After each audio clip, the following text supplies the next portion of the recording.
नमस्कार, स्वागत है आपका मगर न्यूज पर। तारीख आज हो गई है 29 जून 2023, दिन है गुरुवार। हिंदी तिथि आज हो गई है आषाढ़ मास शुक्ल पक्ष की एकादशी। आज की ताजा खबरों की इस अपडेट में बात करेंगे देश भर की तमाम बड़ी और काम की खबरों के साथ ही सरकार की ओर से आज लिए गए कुछ महत्वपूर्ण फैसलों, जारी किए गए कुछ नए नियमों की। तो बुलेटिन की शुरुआत करते हैं पहली खबर से। तब जन्म और मृत्यु रजिस्ट्रेशन के लिए कर सकते हैं आधार का इस्तेमाल, सरकार ने किया है ऐलान। सरकार ने आधार कार्ड धारकों को बड़ी सहूलियत दी। दरअसल अब लोगों को यहाँ पर जन्म और मृत्यु रजिस्ट्रेशन के लिए आधार जरूरी यहाँ पर लोगों का नहीं होगा। दरअसल सरकार ने इसे स्वैच्छिक यहाँ पर कर दिया है। इसका मतलब यह है कि लोग चाहे तो जन्म या फिर मृत्यु के रजिस्ट्रेशन के अंदर आधार का इस्तेमाल कर सकते हैं और चाहे तो ना भी कर सकते हैं। वह इसके साथ ही सरकार ने register general of India office के ऑफिस को इन यहाँ पर दोनों रजिस्ट्रेशन के जरिए आधार जो है इसको स्वैच्छिक इस्तेमाल करने को मंजूरी दे दी है। सूचना प्रौद्योगिकी मंत्रालय की ओर से जारी एक नोटिफिकेशन में कहा गया है कि रजिस्ट्रार जनरल के ऑफिस के साथ जनगणना कमिश्नर को भी इस बाबत में निर्देश दे दिए गए हैं। इससे पहले मंत्रालय ने बताया था कि जन्म और मृत्यु पंजीकरण के लिए आधार अनिवार्य नहीं है, लेकिन इसे अब वॉलंटियर यहाँ पर बनाया गया है। इसका मतलब यह है कि अगर वो चाहे तो वो आधार का इस्तेमाल करें या ना करें। चलिए बात करते हैं अगली खबर की। तो देश के 5 करोड़ गन्ना किसानों के लिए खुशखबरी देखिए, सरकार ने FRP बढ़ाने का किया है ऐलान।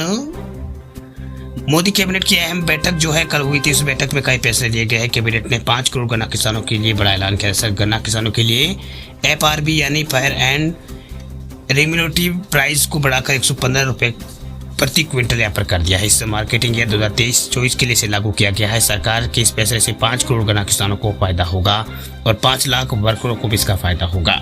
वही गन्ना किसानों को मिलने वाला ये अब तक का सबसे ज्यादा FRP है। वही कैबिनेट के लिए गए फैसलों की जानकारी देते हुए अनुराग ठाकुर ने कहा कि इस फैसले से गन्ना किसानों की स्थिति में सुधार होगा। ये दर जो है अक्टूबर से सितंबर तक लागू होगी, जो कि मार्केटिंग ईयर में होती है। बात अब करते हैं अगली खबर की। तो सरकारी कर्मचारियों के लिए बड़ी खबर देखिए, मिलेगी 42 दिनों की छुट्टी। सरकार ने जारी की है नई लीव पॉलिसी। सरकारी कर्मचारियों के लिए बड़ी खबर। दरअसल केंद्र सरकार कुछ समय पहले यहाँ पर छुट्टियों की नई पॉलिसी लेकर आई है। वह छुट्टियों की नई पॉलिसी के तहत सरकार की ओर से कर्मचारियों को 42 दिन की छुट्टी देने का फैसला किया गया है। लेकिन आपको इस छुट्टी किन शर्तों पर दी जाएगी के बारे में बता देते हैं। दरअसल बात यह है कि आपको बता दें कि केंद्र सरकार कर्मचारियों को कुल 42 दिन की छुट्टियां देने का फैसला सरकार ने किया है। हालांकि इसको में आपको जानना होगा कि छुट्टियां आपको कब और किन हालातों में दी जाएगी। दरअसल अगर कोई केंद्रीय कर्मचारी अंगदान करता है तो उसे 42 दिन की विशेष आश्वासन की छुट्टी यहाँ पर मिलती है। इसके अलावा DOPT के आधिकारिक ज्ञापन प्रकाशित कर इसकी जानकारी यहाँ पर दी गई है। तो आपको अगर कोई कर्मचारी शरीर का कोई अंग दान करता है तो सबसे बड़ी सर्जरी से माना जाएगा और इसके लिए कर्मचारियों को रिकवरी के लिए 42 दिन की छुट्टी दी जाएगी। इसके अलावा यहाँ पर सरकार की ओर से कई और भी बड़े फैसले यहाँ पर लिए गए हैं, जिसको यहाँ पर जल्द ही यहाँ पर इसकी जो जानकारी जो है आपके सामने निकल कर सामने आएगी। चलिए बात करते हैं अगली खबर की। तो कर्नाटक के राशन कार्ड धारकों के लिए खुशखबरी देखिए, कर्नाटक की कांग्रेस सरकार ने लिया है बड़ा फैसला। अब 5 किलो चावल की जगह सरकार देगी कैश।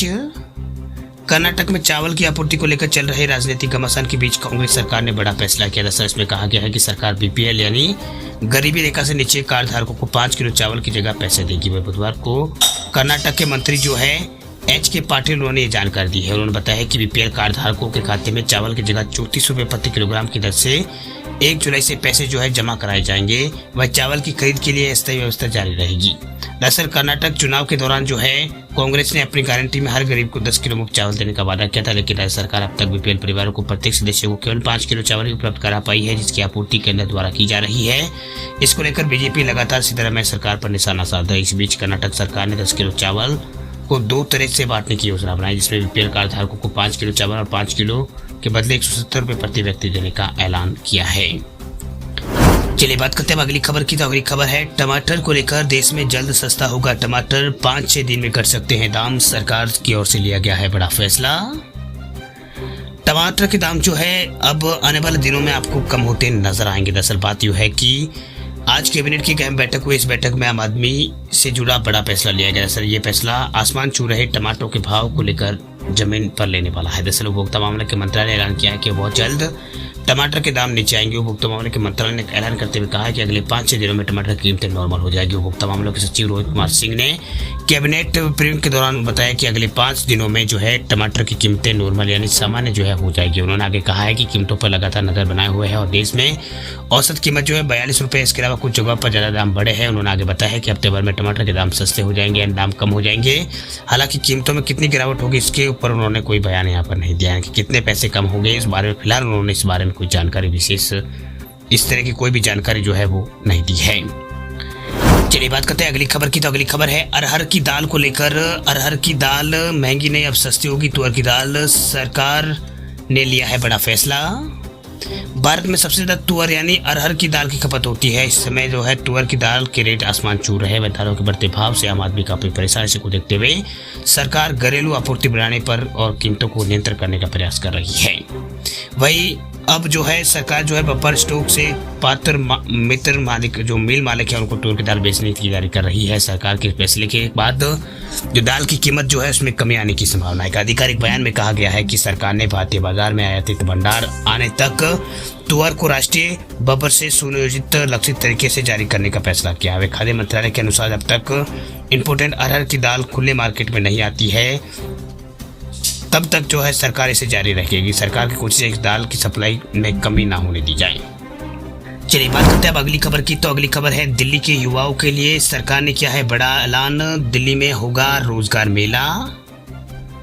दिल्ली के युवाओं के लिए अच्छी खबर निकल के सामने आई। दरअसल दिल्ली सरकार जो है युवाओं के लिए 20 नए रोजगार केंद्र खोलने की बात कही है। दरअसल बात यह है कि युवाओं को रोजगार के बेहतर अवसर प्रदान करने के लिए दिल्ली सरकार के श्रम और रोजगार मंत्री राजकुमार आनंद ने श्रम विभाग और दिल्ली स्किल एंटरप्रेन्योरशिप यूनिवर्सिटी के वाइस चांसलर के साथ रोजगार मेले के विषय में चर्चा करते हुए बैठक की। इसमें निर्णय लिया गया कि दिल्ली सरकार युवाओं को रोजगार बेहतर अवसर प्रदान करने के लिए बड़े स्तर पर रोजगार मेले का आयोजन करेगी, मगर इससे पहले युवाओं को उनके कैरियर के लिए सही मार्गदर्शन प्रदान कराने के लिए नए केंद्र जो है वो खोले जाएंगे। वह रोजगार केंद्रों पर विशेषज्ञों की ओर से युवाओं को काउंसलिंग दी जाएगी और उन्हें यहाँ पर बताया जाएगा कि वे किस क्षेत्र में अपना रास्ते जो है तलाश सकते हैं और सपनों की उड़ान भर सकते हैं। बैठक में DSEU के वाइस चांसलर ने बताया कि केंद्र मतलब रोजगार केंद्र की मदद से अब तक दिल्ली में 2000 से ज्यादा युवाओं को लाभ मिल चुका है।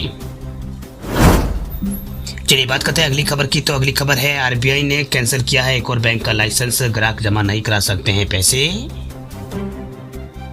रिजर्व बैंक जो है भारतीय रिजर्व बैंक उसने एक और बैंक का लाइसेंस कैंसिल कर दिया। दरअसल RBI ने कर्नाटक के महालक्ष्मी कोऑपरेटिव बैंक धारवाड़ का जो है लाइसेंस रद्द कर दिया है।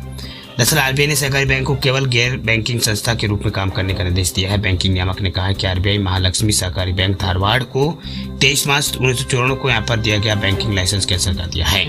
वह RBI के लाइसेंस कैंसिल करने का निर्देश जो है 27 जून 2023 से लागू हो गया है। RBI ने कहा है कि महालक्ष्मी कोऑपरेटिव लिमिटेड धारवाड़ कर्नाटक को बैंकिंग विनियमन धारा 5B के तहत तत्काल प्रभाव से गैर सदस्यों के कैश जमा कराने के अलावा बैंकिंग ऑपरेशन बंद करने का आदेश दिया है। वहीं से पहले जो है अप्रैल 2023 में RBI ने अडूर कोऑपरेटिव अर्बन कैपिटल जो बैंक है उसका लाइसेंस कैंसिल किया था। जो Adoor cooperative bank urban bank जो है उसका लाइसेंस बंद करने का ऐलान किया था। इससे केवल यहाँ पर NPCSC के रूप में काम करने की अनुमति दी थी। वही संकट झेल रहे सहकारी समिति को RBI की कार्रवाई का सामना करना पड़ रहा है।